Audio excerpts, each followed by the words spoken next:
Hello, it's Miss Nicole from the South Fayette and Bridgeville Libraries, and I'm here today to give you another author and activity to do. Today, we're going to listen to the story called Mouse Shapes by Ellen Stoll Walsh. I love her series with the mice. So enjoy hearing the story on the computer and come back and we're going to make our own mice out of all kinds of shapes. Here I am at my computer and I typed in the title of the story, Mouse Shapes. And then I typed in read aloud because I want to hear the story. So I really like the first one that came up, which is from Mrs. G's art room. It's a great story. It's only about 2 to 3 minutes long. So have fun watching these mice create shapes to try to escape that cat. And come back and we'll make our own mice shapes. Wasn't that story so much fun? I really like Ellen Stoll Walsh's books. They have a mouse paint one about mixing colors.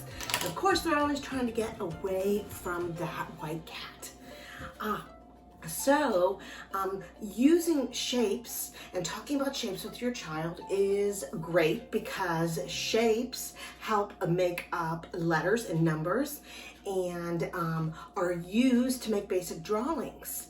So we're going to make our own mice out of shapes. So here's what you need. You need some colored construction paper. You need a black marker. You need some safety scissors. And you need a glue stick. We always use glue sticks when we're dealing with paper. So if your child is old enough to make their own shapes and then cut them out, super. But if not, then you can show them how to make the shapes on some different color papers and then have them cut them out. Or if they're even younger and still can't do that, you can be the one to cut out all the shapes.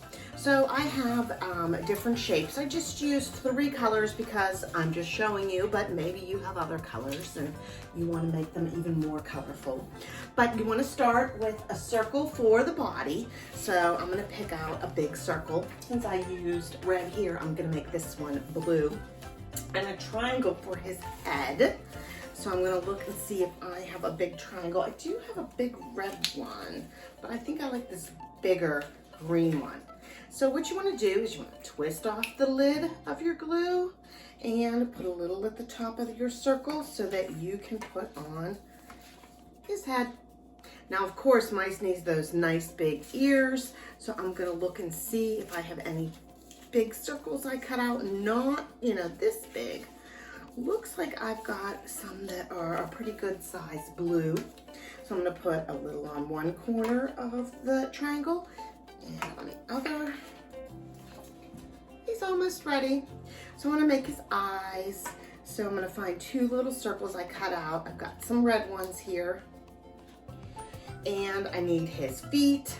So some rectangles that I cut out. And again, you want to talk to your children about the shapes and what they're called and their characteristics. For example, a rectangle has 2 long sides and 2 short sides.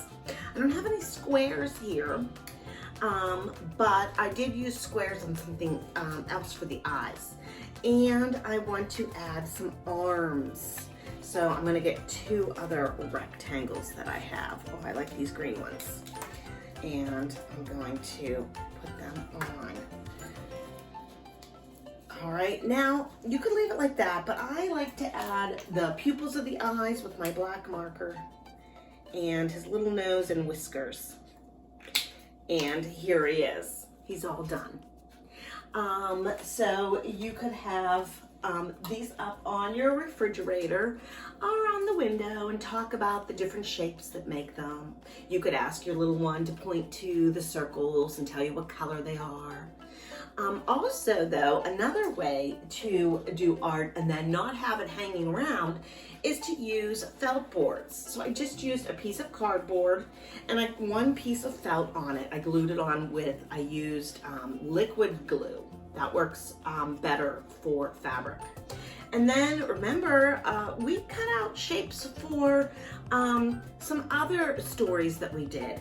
So I have my shapes here, or I have my board and my shapes in here, and I wanted to make a mouse this way.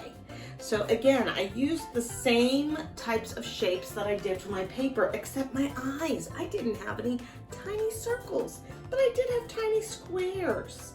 So I made it that way. So you could make them to keep their great artwork, or you could use a felt board and then it just wipes away, ready for another creation. So enjoy making some mouse shapes and hearing the story, and I'll see you next time for another author and activity. Bye-bye.